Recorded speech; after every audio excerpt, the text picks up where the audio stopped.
Everyone. Thank you so much for joining today.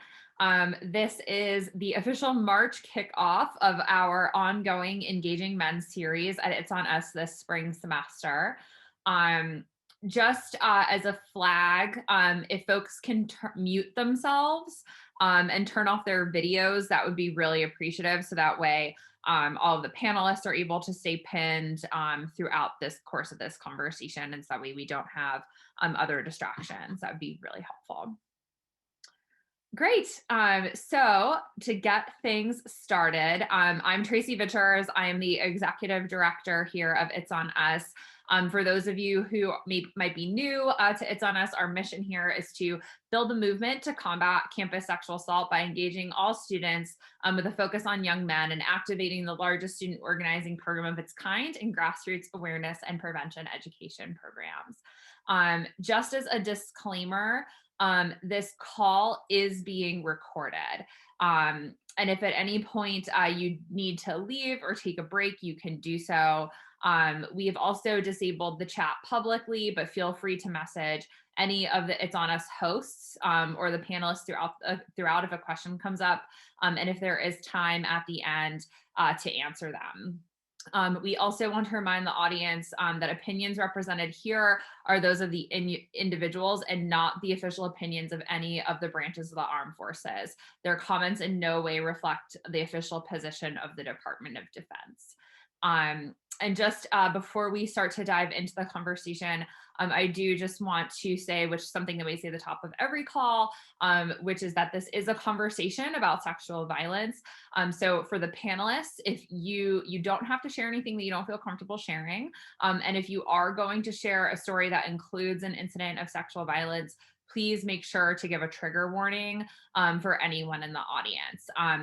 We are going to be pasting resources in the chat for RAIN, the National Domestic Violence Hotline, National Human Trafficking Hotline, and the Suicide Prevention Hotline for anyone who needs it. So with that, we will get started. I am especially excited about today's conversation. We are joined today by three wonderful It's On Us Military Academy graduates who are in different parts of their military life and also different places in the world. So I appreciate all of you staying up late in terms of Rob and Jack getting on early for this conversation. Sam, you're in our time zone, so I'm glad you're here, but you didn't have to worry about the time zone difference. So I just want to introduce the amazing young men who are joining us today. I'm going to start with Lieutenant Junior Grade Keels. Shaq Keels is from Philadelphia, Pennsylvania. He graduated from the U.S. Naval Academy Preparatory School in 2013 and the United States Naval Academy in 2017 with a Bachelor of Science in History. He then onboarded the USS America in 2017 as the CEIC Division Officer for her maiden deployment in support of Operation Inherent Resolve. He also served as a Repair Division Officer where he was responsible for operating, repairing, and maintaining installed firefighting systems and equipment, damage control equipment, and chemical, biological, and radiological defense equipment. In 2021, he reported on board USS Jackson as the Assistant Operations Officer, where he oversees and manages all deck and operations evolutions. During his time on board the USS America, Shaq Keels served as a sexual assault prevention and response victim advocate and the ship's sexual assault prevention and response point of contact, where he and his team of victim advocates won the Command Navy Installation Command's Navy Base San Diego's 2019 Most Proactive Sexual Assault Prevention and Response Afloat Command, which is really wonderful. His personal achievements include the Navy and Marine Corps Achievement Medal and various campaign and service awards. So Shaq, thank you so much for joining us here today. Next up, we have Sam Pahl, who is originally from Eden Prairie, Missouri. He attended the U.S. Naval Academy in Annapolis, Maryland, where he studied quantitative economics and graduated in 2020. Upon graduation, Sam commissioned as a second lieutenant in the United States Marine Corps.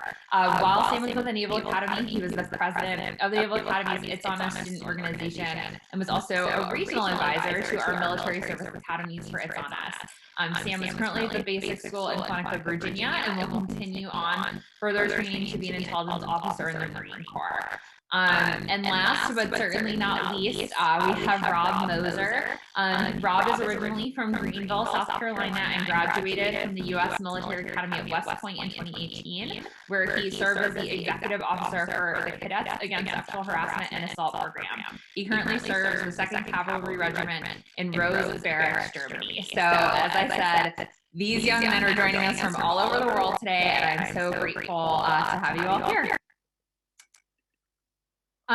So we're going to kick it off with a series of panel questions. Again, if there are questions that folks have as we have this conversation, please feel to drop them in the chat and we'll get to them at the end if we're able to have time. So just to kick things off, can the three of you each share whether in your work, where have you seen barriers to justice and support for people who have experienced sexual violence in the military, whether that was during your time at the Academy or today as you guys are deployed?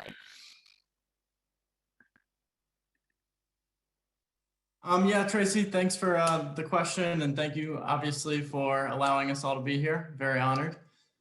One thing that I can think of off the top of my head for barriers to justice is the way the Uniform Code of Military Justice is set up is the chain of command determines really if a survivor's sexual assault or sexual harassment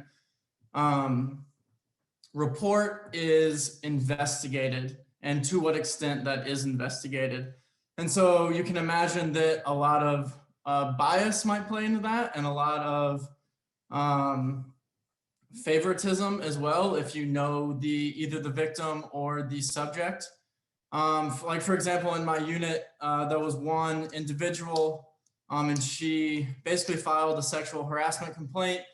Someone she worked with would undress in the middle of the office, would call her like sexual slurs, just not appropriate behavior. And essentially her commander placed a rather inept officer in charge of the investigation. And the perception was that that was a conscious decision to make sure this was swept under the rug and to make sure it went away. Whether or not that's actually true, we don't know, but that was certainly the perception, and that's enabled really by the way the justice system works in the Army.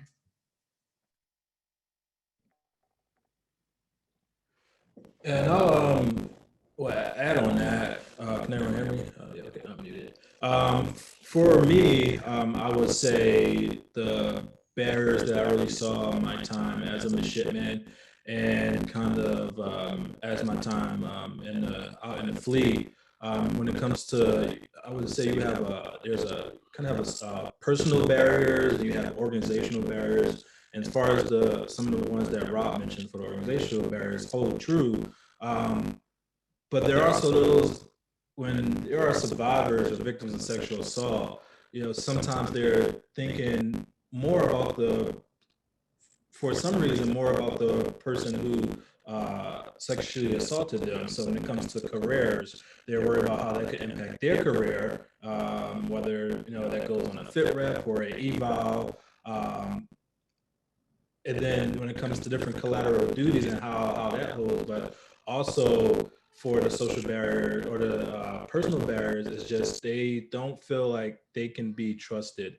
And we, in the Navy at the Academy, we get, the sapper briefs and the sapper trainings. But then, year after year, we hear about so many sexual assaults. So that this barrier that as society as a whole, but definitely in the military that we need to work on is how do we better support our survivors and show them that we're going to take a stance. And when we have a system, like he said, the UCMJ, where the captain can say, hey, I don't think this is true, or this is the level of punishment he get. That doesn't really make that survivor feel trusted and like they're being taken care of. So there definitely needs to be some work. I'm not a JAG, but definitely needs to be some work on the UCMJ and how these cases are handled. But we also need to look at the personal barriers, which sometimes are not looked at as much as the organizational barriers. I completely agree with what both Shaq and Rob said. And before I go on, I want to introduce Megan Ronemaker. She's also a second lieutenant in the United States Marine Corps, also graduate of the Naval Academy. She is a subject matter expert on the sexual assault and harassment response, and so she'll be joining me today. And one thing that I definitely wanted to say, in addition to what these guys said, was the perception of retaliation in the military is and it has been very strong. And regardless of whether I think there's been steps to limit retaliation, and there's been steps added to the UCMJ to be able to punish retaliation and perception of retaliation. It still remains a cultural thing within the military that people understand that there's a risk of retaliation, and so it really comes down to an organizational, cultural level that needs to be changed so that not only is it not going to happen, but that people don't think that it's a risk that will happen to them. Those are all really good points, guys. And I appreciate you sharing that input. To sort of build off of that question, about this is, sort of leading towards questions around retainment. So according to the US Department of Defense, approximately 25% of active duty women have reported being sexually assaulted in 2018. In addition to that, we know that microaggressions can be less blatant, but just as harmful. I think, Rob, your example was pretty blatant in terms of, undressing, et cetera. But some of those other comments that may have been said could be seen as microaggressions that could definitely dissuade young women from continuing their military career. So are you all able to talk to us just a little bit about the effect that those microaggressions around sexually harassing comments or ways to sort of like play down the role of women in the military, how does that affect the retention of women in the military? And for those participants who might not know what microaggressions are, they are defined as a subtle or unintentional act of discrimination against members of a marginalized group. Yeah, I'll take that one first. So when I was on the America, this is before I officially came the Sapper POC. You have this. America is an amphib, so kind of a little smaller than an aircraft carrier. So you can understand the number of people that are on that ship. But you have this class or this year group of sailors, usually in wouldn't say it was their entire chief's mess, but somewhere in that rank, who just had this mindset that women shouldn't be in the military or they don't belong here, or there's certain jobs that they can't do. And it wasn't, they were making these comments to the young junior female sailors, but they were making these comments, on a smoke pit where, everyone goes out to have a smoke, and they have these conversations amongst themselves with females in the area. And I talked to one of the chiefs, and he felt strongly about this, but he kept this conversation among the chiefs. So it wasn't something that he was intentionally going out to do. But then this junior sailor, I remember one specifically, she was a deck bosun mate, came to me because it fell more on the sexual harassment side. But she, at being a Sapper victim advocate at the time, she was in tears because she just felt like she wanted to serve her country. She wanted to feel important. She wanted to be part of the team, but she wasn't getting that. And this is her first tour. She wasn't getting that from the Chiefs Mess, where the Chiefs Mess is kind of your mentor as a junior sailor. She wasn't getting that. She didn't feel welcome or appreciated. And she wanted to get out. She wanted to leave the ship. She said she wanted to do her contract, and that was that.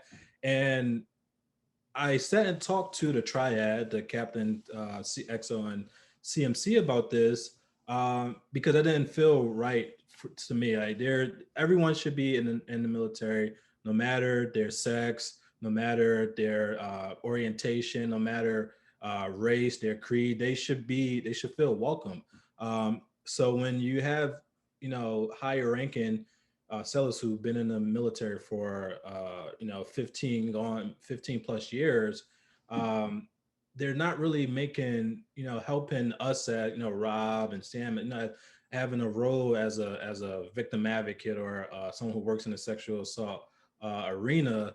they're not helping that. So I definitely, and there was another incident, but there are definitely females who, and my first tour said they don't want to be in the military just because of those side comments. Sorry, that's my little puppy. Just because those comments that were being made, and I'm still in touch with this sailor. She is on her WIP process and out, which is unfortunate. But I think we just need to do better, as Sam mentioned, as having that cultural change. If you don't mind if I speak a little bit to this one, just because I am a female in the Marine Corps, I think a big part of it is, even here with my platoon, it's a ratio of 4 men to 1 woman. And so it's deemed kind of as like the boys club. So people be like, oh, like you just want to be a part of the boys club, so you have to fit in. Which means like you have to be okay with the things they say and you have to go along with it. And I think one of the biggest things for me, we have a great culture here, but it's people like Sam or some of our other friends who allow me to have a voice, even though it's 4 against 1. And so if there's something that is said that should not be said, like a little microaggression thing, I have the opportunity to just be like, no, we don't say it here. We don't say it around me. We don't do that. That's not the culture we are going to create. And so being a male officer, or if you're enlisted and you're male, and same with being a female, you have the power to give others a voice. And that's kind of how you can change that culture, is like giving them the opportunity to say, hey, that's not okay with me, and then backing them on that. So it's like a small thing, but having Sam back me on something when I'm like, hey, that makes me uncomfortable, we're not going to say that, that can really change a culture around, in my opinion. And if I could add on to that, we have a lot of people on the chat who I assume probably might not have direct interaction with the military academy. And I know the topic of the conversation is military academies, and we're talking about officers, ROTC units, definitely applicable to all of us in the college conversation. And the weight that our opinion can hold in just a simple affirmation, or I'm holding up a female Marine, a female sailor, a female soldier, and saying that that's not acceptable in this unit, that can go miles for those other enlisted who see, oh, well, the sir, the ma'am is supporting this, whatever that person said. And that goes miles for what the rest of the people in the unit think about that, whatever was said that was not acceptable. Yeah, sometimes I almost think microaggressions are more insidious than specific and blatant acts of sexual harassment or sexual assault. Because if, like, for example, one of my friends wasn't given access to a female bathroom, that's very easy to recognize and fix as an issue.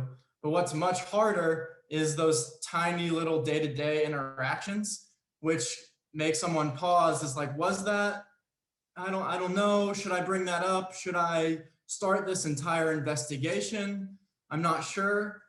And I think ultimately it kind of leads to a lack of reporting, and therefore a lack of understanding from higher level leaders, the prevalence of microaggressions. Like, we know those report that came out that there are 6 times more sexual assaults that are reported than sexual harassments, which, if you think about it logically, it doesn't make sense logically. That's like saying there are 6 times more murders than there are just generic assaults and batteries. We know that sexual harassment is kind of the ground that sexual assault grows in. And so you would think there's a lot more sexual harassment than sexual assault, but we don't see that reported. And I think it's because there's just so much of it, and it's so unclear whether it actually is an issue because we don't talk about it enough. Go ahead, Shaq. Yeah, so I don't know. I just want to, a thing, like he said, we don't talk about that, and slowly but surely I'm starting to hear more conversations about this kind of talk. And I know at the academy during shape, when we the sexual harassment prevention education program there, we say, hey, this is, you live where you work, and and we work where we live. So mind what you say. I just think we have to be more deliberate about the what's going on and who we're around.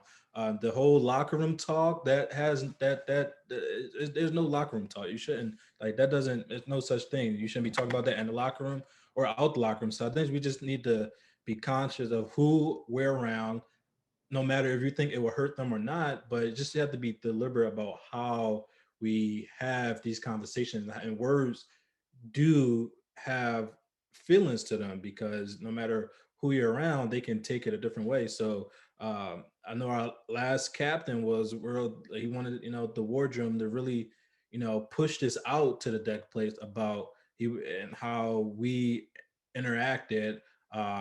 Because post deployment, there was an uptick of sexual assaults on the ship. So, and that was one of the things that you start at with the these microaggressions, and then it just trends to the right, and that's when you get into the sexual harassment and the sexual assault. Absolutely.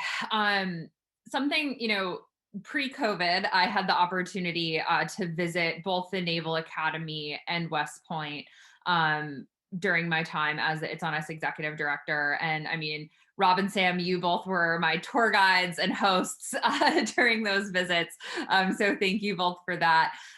But one of the things that I couldn't help but take notice of as you're there is, yes, the military is a very male-dominated environment. These campuses are also very male-dominated environments, and there are women who are there who are, officers or who are cadets, et cetera. But by and large, the majority of the women that I met who were there were often civilian employees.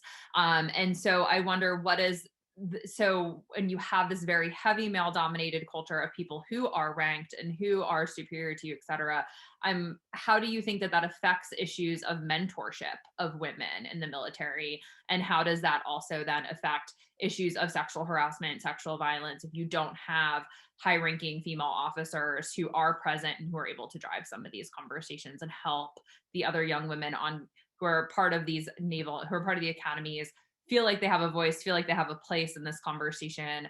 And then how do you make sure also that the male officers who are there are also contributing to a positive environment that helps the young women who are there and who want to serve their country and who want to be at these academies stay within the military and be able to grow their careers?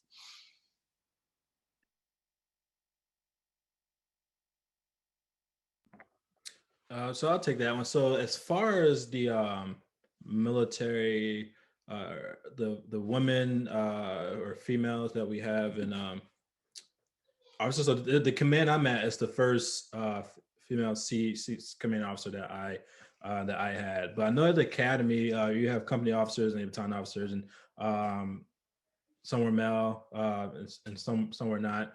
But as far as like the sapper staff there, I would say, other than the one officer or two, Captain Smith, retired now, and Captain Marsh, we're all, Barb, I think I saw her name on here. She's on here. Barb and Nancy and Cherie. I believe that they gave all of the female cadets at the academy voices, because they felt they reassured them that they're being heard. And like we said, like you went to the academy as a male dominant campus.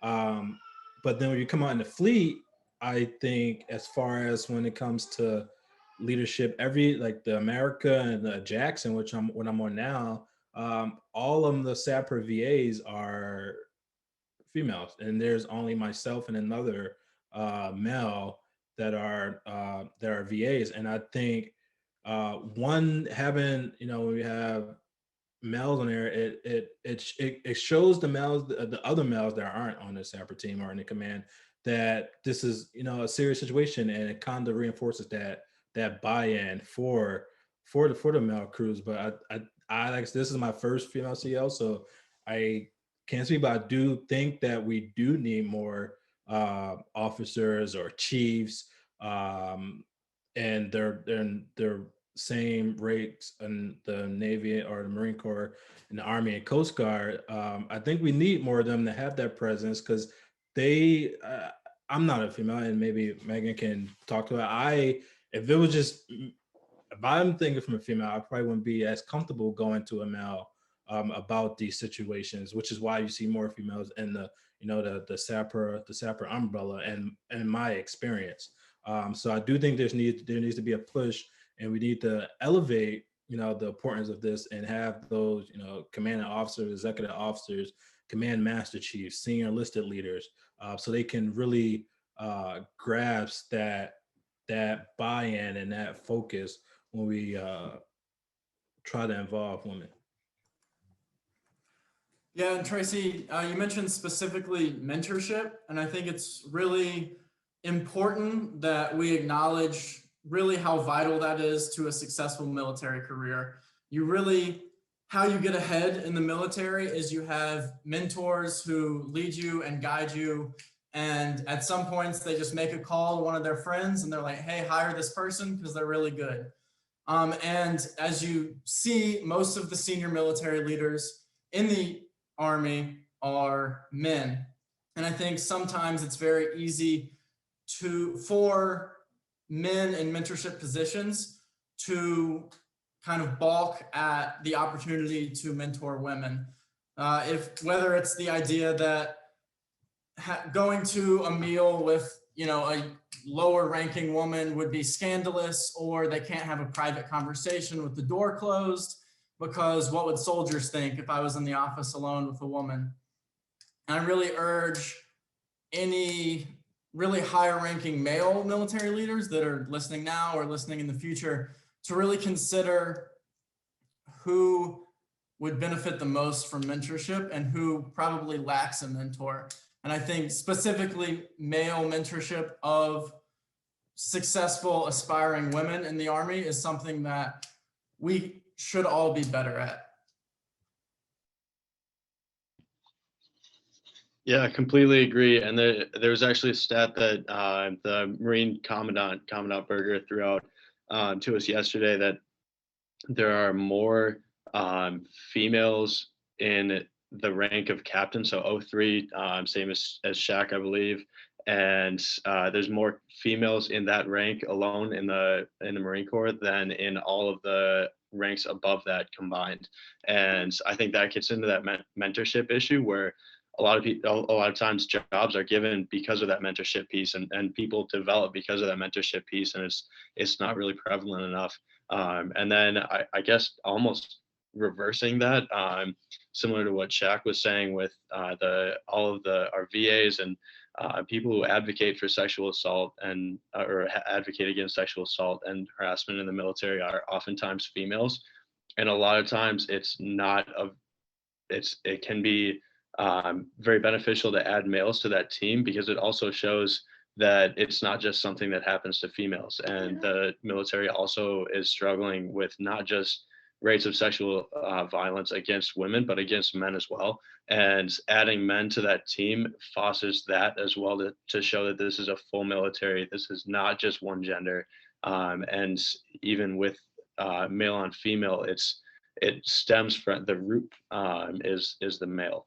And so then just adding that the backing that, as Shaq was saying, that this is a serious issue, and this is something that we all need to come together to help tackle as a cultural issue. Had to get that out. Thanks, guys. Thank you, Sam. Yeah, and we actually sort of talking about sexual assault in the military isn't just something that happens to women. It's also something that happens to men who are part of the ranks. I have a good friend who I went to high school with, who she ended up in the Air Force. Now part of her job is she actually leads sort of survivor healing trips for male survivors who were sexually assaulted during their military experience. And I was chatting with her once, and she was talking to me about like all the barriers that exist for not just women survivors, but all survivors in the military generally, and accessing resources, feeling like they can report, etc. So could you guys talk a little bit about why do you think those barriers exist and what can be done to dismantle some of them? So regardless of your gender, if you are sexually assaulted, you feel empowered to report.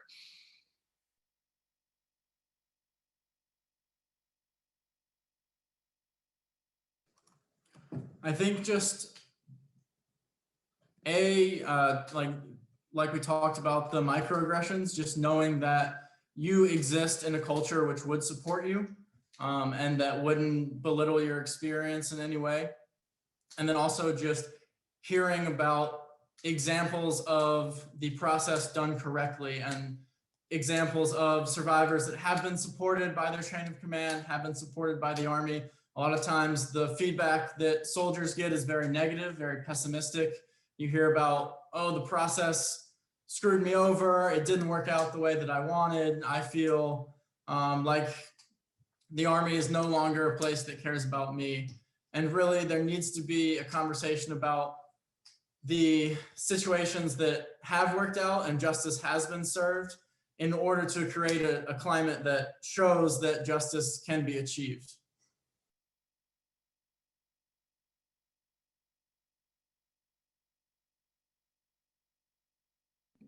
Tracey, can you just ask that question again, just to make sure I'm answering right?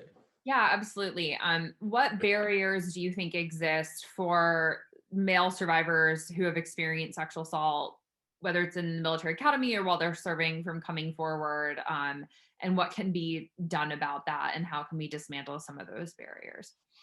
Okay, yeah. So I think there are a lot more male survivors than society or just us as a military are aware of, and I know for a fact there were a few that came to me when I was on America, but I just think, and he didn't tell me why, his reason why. I mean, he reported, so I guess he wasn't one of the ones that didn't report. But I just think that you get this mentality, or we get this mentality that, hey, if you come in the military, whether you're in the Army or the Navy, that you're supposed to be this this macho, this strong person who can take on anything that comes toward them. Which, no, that is the case. Everyone has their down days. Everyone has stress. I don't like my long deployments. It's not, I know my first deployment, there were times that I was sad about, being away from family.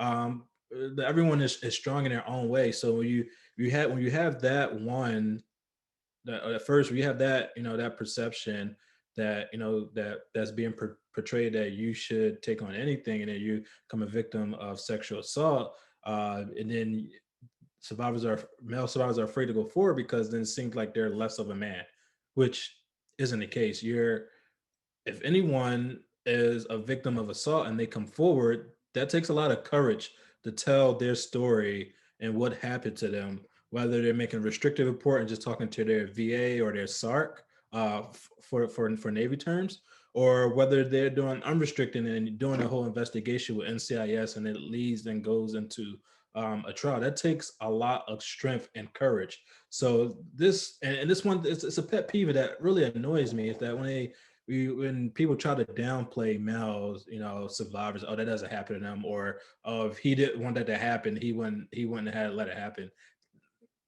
That's not gonna curse on here, but that's BS. I don't know why it just have this circle that keeps going, and we're never going to get to a good place where male survivors feel comfortable coming forward. And just like you have female survivors who end up leaving the military, we're doing the same thing with the men. We just don't know about it because they're not coming forward. So I just think we need to be comfortable. That's number one, having these conversations.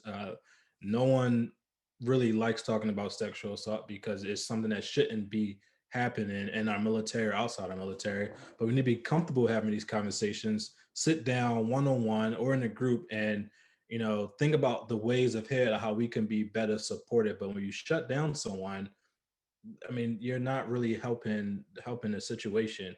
And that doesn't mean, okay, we know this is going on, turn a blind eye. That doesn't help it, because even though you're not actively participating, you're just standing to the side doesn't really help. So I think the first thing we need to do is acknowledge that it does happen to men and make them feel welcome, and that starts by more men being comfortable joining these teams and having these type of conversations, like your previous question, it's still, we do have a lot of men mentors, but we need, you know, people who or male and female that can, you know, help, you know, us come to a fine fork. There's this fork in the road. We need to make it one you know, one solid road where everyone is on the same path to greatness, to achieve the same goal, male or female, which is to eliminate, you know, sexual assault in the military. So for people that are listening now or that's going to be watching later, the whole, that's just as BS about, you know, being, you can't hurt, because everyone hurts differently. So have the conversations. I think it's an exciting time for Sam and I because we have yet to get our first platoon. And so when we get to go stand in front of our first, you know, like group of Marines, we have the opportunity to positively influence them. And so because we are so fresh out of, almost out of TVS, it's an exciting time for us because we still get to experience like maybe going in and being able to positively influence a culture. And so I think it starts from the beginning of like, when you know, give a mouse a cookie, he's going to ask for a glass of milk. And it's just like, if you let one little thing slide, like more and more things are going to start to slide. And so for us, it's important to remember and to remind like our peers, when you get that first group of Marines, like you set the example from the beginning, and whatever you let slide, more and more is going to go. And so if we can do it right this first time, I think it can be a big shift for us. And like, if people see, you know, Sam, you know, their sir involved in things like this conversation, it's going to influence them positively. So that's why I think this is an exciting time for us, because we will get to influence Marines and hopefully in a positive way.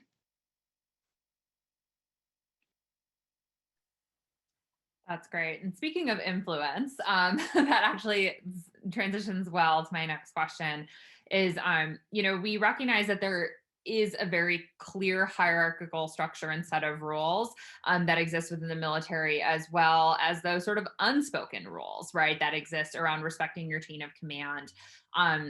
How would you all do this for yourselves, or how would you recommend other folks who are in the military approach an active bystander intervention when it comes to directly challenging the actions of whether it's a peer or a superior officer? Because we know that that can already be hard to step in and say, hey, I don't agree with what you're doing, or hey, that was inappropriate. How do you all sort of do that and navigate those hierarchical challenges when it comes to stepping in and saying something or speaking out or trying to intervene? Yeah, that's an awesome question. And it's a unique question for the military because that's just the hierarchical. I mean, you said it, it's a weird place to correct somebody, but it doesn't make a difference is what my answer would be. There's no circumstance that you shouldn't correct somebody on sexual harassment or on something that they would say. There's different ways to do it, but at the end of the day, it has to be done regardless of the rank. And I think that's one of those organizational challenges that's fundamental to the military. It's more difficult to overcome, but it's absolutely something that needs to be in place where we as officers also have to set up a organizational culture that supports the lowest enlisted ranks, the seaman apprentice, the corporal or the private first class, to be able to correct the sergeant or the chief on something that, hey chief, you really shouldn't be saying that, hey sergeant, that's not okay. And we as the officers, as the leaders, need to set up that culture that that's okay to do, and that furthermore that there won't be retaliation against that, and that they can say, okay, you're right. And we can support that, like what Megan was saying, by being proactive about it, by stepping in front of them for the first time and saying, this is what I do not accept. And that by setting up a culture like that, you can support at any rank, correcting any rank when they're wrong. I think another important thing with that is like, I think people get it in their head that when you're correcting somebody, you have to be rude about it. When you're correcting somebody, it can be a conversation. Like, it doesn't just have to be like, hey, we don't say that. It can be like, hey, we don't say that, and this is why. and give the why behind it and have a conversation and change their perspective if you can. It doesn't have to be some rude correction. And I think that if we can change the perception of, I'm going to put my foot down and then have a conversation about it, that might help. And I'm very sorry to cut us off, but we got to go do marine things and eat crayons and play in dirt. Thank you guys so much for having us. Yeah, thank you. And thanks for the conversation. I am gonna rewatch this, and if anybody has any questions for myself or Megan, happy to answer those if you guys want to put it in the chat, and then Tracey and Maeve will get them to us. But thanks for having us. We really appreciate the opportunity and have enjoyed the discussion. Thank you. Thank you both. Stay safe. We will. Shaq or Rob, did either of you want to weigh in on that question before we move to the next one? Yeah, Rob, you go ahead. Oh yeah, just super quickly, I know we have a lot of good questions. I do think it's important to acknowledge that male subordinates, and definitely white male subordinates, often have significantly more latitude to correct their superior officers than women and people of color do. It's less often seen as a complaint and more often seen as a viable criticism when a white guy like myself offers a critique to a superior officer. And that's why I think it's important for men to support women and not speak for them, but just make sure that we support them and support the culture that we're trying to establish. Because at the end of the day, we join the military, but we don't abandon our own sense of morality. And it is that sense of morality that can make the military equitable for everybody in it. And on top of that, then we can go to the next question. And like Rob and Megan were saying, it doesn't it doesn't have to be a confrontation. And there are times that the E1 doesn't want to go talk to the 06 or see the 04, with doing something they aren't supposed to do. I don't know. I'm from Philly, so I don't bite my tongue. So whatever, respectfully, something that needs to be said that isn't right, I would correct there on the spot, not in a mean way, but pull that seller to the side, and have a conversation about what's wrong. When I first got to my ship, I was corrected. Navy doesn't like you walking with your hands in your pocket. I just walked with my hands in my pocket. That's just a thing that I did. But then I had the E2 correct me. Hey, sir, you shouldn't walk around here. Oh, okay. No problem, boats. I got it. Take my hand in my pocket. Carry on smartly. Like I know. That's the right thing to do, and that goes to making them feel comfortable. So get in front of your platoon or your squadron, and have that conversation about what you accept or what you don't accept. But having that kind of that open door policy where they can come talk to you about anything, and they won't feel like they're going to be belittled or ignored or as like a castaway. That Pennsylvania pride, Shaq, you and me. This question is mostly for Rob, but Shaq, you can feel free to weigh in on this as it makes sense. Rob, when we talked, you happened to mention that the nearest OBGYN from your base is 4 hours away.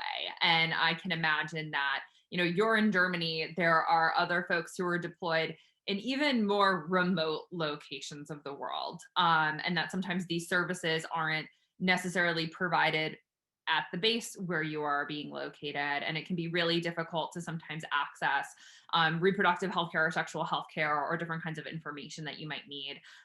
So how do you think that contributes to sort of a disproportionate level of support for survivors, for just having education and information on these resources, and how can that lack of access perpetuate a culture of sexual violence and discrimination?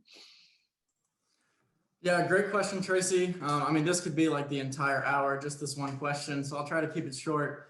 But yeah, I do think there's a significant lack of understanding of like reproductive and just female hygiene issues, both in Germany. Like I was visiting my friend in Korea, and I accompanied her on this entire day odyssey just for her to go 3 hours north to the gynecologist, and she had to do that once a month. And that like takes away significantly from your work. And also privacy really goes out the window at that point. And you often don't want to share those issues. And there's all sorts of stuff like that. Like in my unit, because there's no OBGYN, if you need a pap smear done, if you need an IUD put in, that's done by a physician's assistant, which is very often someone who's your rank and who you also see every day in formation. And so you could go get a pap smear, 30 minutes later, go to formation, and there's the 24-year-old who did it, which I've never gotten a pap smear, but I can imagine that that probably isn't the best situation to find yourself in. And then like one example from my own life, there are not a lot of clean and serviceable showers for women in my unit. And so a lot of them would usually shower in the locker rooms of the gym. But when the gym shut down for COVID, a lot of them didn't have anywhere to shower. And because most of their unit leaders were men who never really thought about, oh, where did the women shower every day? Really nothing was done at a unit level. So I had friends changing in the grocery store parking lot after working out. I had friends just not showering or trying to drive all the way home. And I realized like I have a perfectly fine and very clean shower for women in my office. I'll just tell every woman I know that they can shower here, which isn't ideal, but it's, I guess, a way. And I think it's important for leaders to really consider things that they don't have to deal with personally, but that members of their formation do have to deal with. And obviously, if you're a victim of sexual assault, not having an OBGYN if you're a woman, or just not having access to a qualified male or American doctor is probably a significant deterrent to report. I certainly would not want to get a rape kit done by a doctor who did not speak my language. That would be very invasive, and also I would want to know exactly what's going on. And I don't speak any German. So that would be a very difficult situation for me. And it's something that the Army can also fix relatively quickly. It's not like cultural change where it's slow and gradual. It's literally just one senior officer realizes this is an issue for a large portion of his formation and makes a change like that. And it directly benefits the quality of life for hundreds, if not thousands of soldiers at that installation. And that's something I really think that male leaders don't consider and need to consider a lot more. Yeah, I don't really have anything, or have experienced that, because when you're at the size of the aircraft carrier, they make sure we have all the available resources there. And then usually on their smaller ships or cruiser destroyers, you're operating within a strike group or a readiness group. So you have those bigger ships that they can fly some other resources over. But as Rod was saying, if those leaders, like when you look at I guess you go from the CNO down for the Navy side, we need more of those male leaders to include, have male and female in these conversations, include them in these conversations so they can see what's actually needed. Because, me being a male, I know there are differences that, my wife needs, but I wouldn't. There are certain things that I wouldn't know, she would probably wouldn't know that I need. So there needs to be a roundtable discussion about, okay, what's needed, how could we get the funding for this and make a way forward. And then I guess people can learn German as well. Thank you both. So we always try to end the main set of questions on a really positive note. So with that in mind, it's the question that we ask at the end of every single one of these, which is, what are you seeing that's giving you hope for the future that this culture of sexual assault and harassment is or will change? Like, what are you seeing that makes you feel positive that we can change this culture within the military academies and military writ large? Yeah, so for me, being a VA, I definitely feel when I first stepped on my first ship, the conversations weren't happening as often about sexual assault or sexual harassment.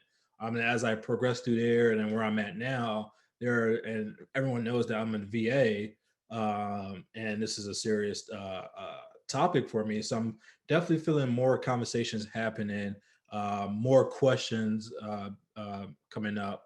And I want to say, as far as the SAPR umbrella, I know the Navy has this new program, the Catch program, Catch a Serial Offender, which if someone makes a restricted report and gives certain details, and if those certain details match another report, then a SARC will reach out to them and try if they want to go unrestricted and proceed with the case. So I think these programs are starting to get the help that is needed and starting to make the improvements that is needed to make sailors feel more comfortable. The GMTs, the yearly trainings that we do with the Navy are starting to have more males involved. I know we say in the beginning that it's not that much talks about male survivor, which I still don't think we're at that point where we're comfortable talking about it, but these conversations are starting to happen more often than not. So I think we're going in the right direction,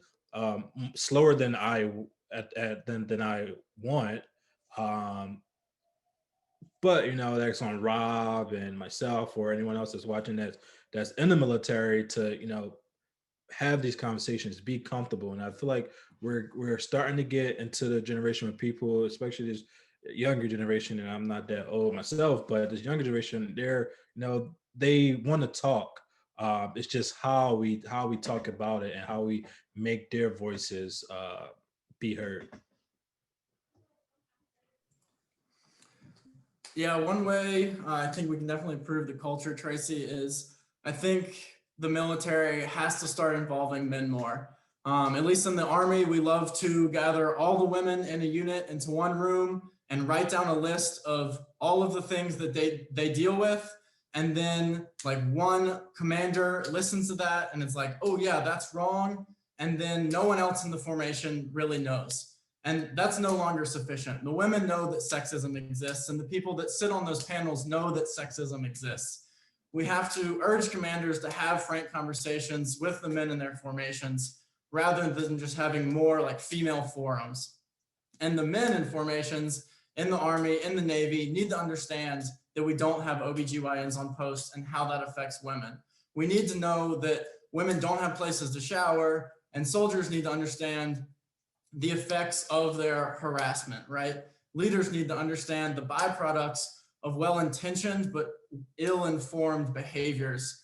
And until that conversations happens with both women and men, I don't really know if things will change. But fortunately, like conversations like this need to continue throughout the Army, need to continue hopefully more like this with It's On Us and other programs, because I really think this is how you get a larger segment of the military population involved and aware of the issues. Let me unmute. Thank you both for that. So we always have a tendency to end right on time, but we have been keeping track of all the questions that have come into the chat. So we'll make sure that these questions do get answered either through future panels that we have or if we can send them over to Sam and Rob and Shaq and see if we can get some written answers that we can share out in the future following this. So I did also want to plug that we do have another conversation around engaging men in the military next week on Monday. So it's the next part of our Engaging Men series. It is about engaging men in the Navy and Army and combating gender-based violence. And it's a bit of a broader conversation with two folks who have now retired from their military service, but who have been working in the military for quite some time. Dan Helmer, who is now a legislator in Virginia, and Captain Smith, who Shaq mentioned earlier, who has done a lot of research on issues of gender-based violence and gender inequity within the military. So we're really looking forward to that event. Maeve or Sylvia, if one of you could drop the registration link for that conversation in the chat, that would be great if you haven't done that already. But it's next Monday afternoon. We're really excited about continuing this really important conversation about how to engage men in the military in these conversations around combating gender-based violence and sexual assault. And Maeve is also going to be dropping into the chat some additional resources for survivor support services if anyone needs them. But Shaq, Rob, it's always such a pleasure to have you two involved. I hope both of you stay safe, stay healthy, and please continue to check in with me. You know you make me nervous and let me know that you're doing okay. So just really thank you so much for being here. This was such an important conversation. And just thank you as always. Yeah, thank you, Tracey. Thanks to Maeve and Sylvia as well. And thanks to everyone who joined the conversation today. I'm definitely willing to continue the conversation in the future via written questions, or if anyone in the audience wants to reach out, that is more than okay. Yeah, same thing. Thanks. Tracey, I'm always standing by whenever someone else wants me involved. And thanks to everyone, taking the time to watch and listen, and hopefully gain some insight from the Navy, Army, and Marines, how we are working for in the sexual assault, sexual harassment arena. But if anyone has any questions, feel free to reach out to the SLS team, and they have my Twitter information. I'm giving them permission to get at you. Really have some hard questions that you want to ask. Awesome. Well, thank you everyone again for joining today. We really appreciate it. This has been recorded, so we will be sending it out in the next couple of days. And please, if you are available next Monday to continue the conversation, please do register for the second part of the Engaging Men in the Military series that we're having this month. Thank you, everybody. Have a great day.